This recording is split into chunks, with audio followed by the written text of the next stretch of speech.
Benazir income support programme के समाजी तहफ़ुज़ programme जो हिस्सो बणजण लाइ उन जी क़ौमी समाजी मुआशी रजिस्ट्री में शामिल थियण लाज़मी आहे। इन रजिस्ट्रेशन सर्वे के ज़रिए घराणनि जी अहिड़ी मालूमात हासिल कई वेंदी आहे जंहिं जे बुनियाद ते अहिड़नि सभिनी घराणनि जी समाजी ऐं मुआशी हैसियत जो काथो लगायो वेंदो आहे। अचो त हिन वीडियो में बेनज़ीर इनकम सपोर्ट प्रोग्राम के सर्वे ज़रिए रजिस्ट्रेशन जो तरीक़ेकार समझूं। बेनज़ीर इनकम सपोर्ट प्रोग्राम के तरफां तव्हांखे 8171 तां SMS या ख़त मिलंदो ऐं उन बैदि ॿुधायल तारीख़ ते बेनज़ीर इनकम सपोर्ट प्रोग्राम जी ॿिए तालुका ऑफिस वञो। इन सर्वे लाइ उहे घराणा जेके अञा ताईं सर्वे कराए की न सघिया आहिनि उहे बि वञी सघनि था।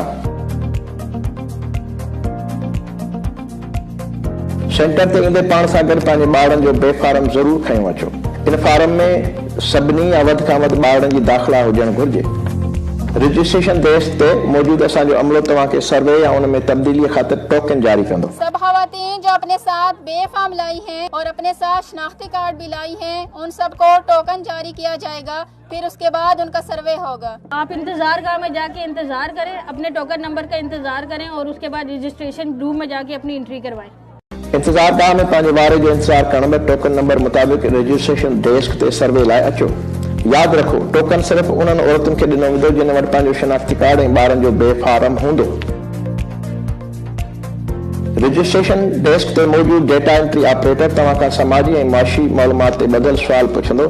मिसाल, घर में भाती, तैलीम, सेहत, रोजगार, रहाइश, घराणे की मिल्कियत, ढोर ढगा या ज़राअत वगैरह। मैं आपसे कुछ सवाल करूंगी आपके घर के बारे में। जी मैं शादीशुदा हूँ। मैं माजी में स्कूल जाती रही हूँ। कोई दायमी बीमारी नहीं है। पीने के पानी के लिए सरकारी नलका लगा हुआ है। फार्म मुकम्मल थियण बैदि आखिर में तव्हां खां इकरारनामे ते सही या अंगूठो लॻारायो वेंदो त तव्हां जी मुहैया कल मालूमात दुरुस्त आहे। ग़लत मालूमात ते तव्हां ख़िलाफ़ कार्रवाई थी सघे थी।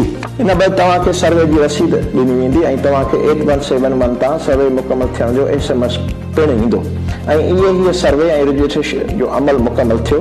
जांच पड़ताल खां पोइ मुस्तहिक़ घराणे खे 8171 तां SMS माणे खेनि संदन अहलियत बाबति इतलाउ ॾिनो वेंदो।